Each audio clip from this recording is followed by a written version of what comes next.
Азат кежи тартуулайт. Шейх Абдишүкүр Ажы Нарматов.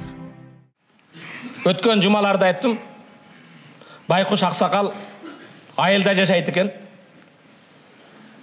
Уюм багып, сары май кылып, шаарга келип, сары майын сатып, ошону менен бир жумалык продуктасын башкасына алып кетет экен.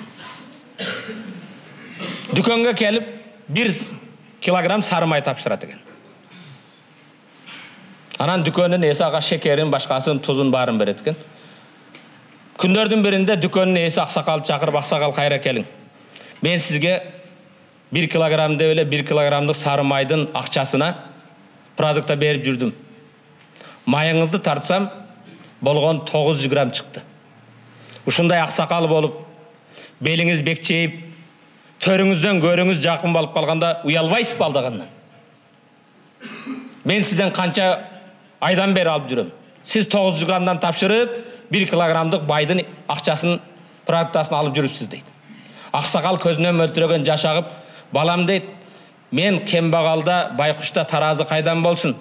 Биринчи келгенде сенен 1 килограмм шекер сатып алган деп, ошону мен таразы кылып салып жүрөм дептир. Ошого өлчөп эле алып келип тапшырып жүрөм дептир. Кээде өзүбүздүн айып кемчиликти билбестен биз башкаларга ошондой эме кылып калабыз, урматтуу мусулман бир тууган. Өзүбүздү оңдоп алышыбыз керек.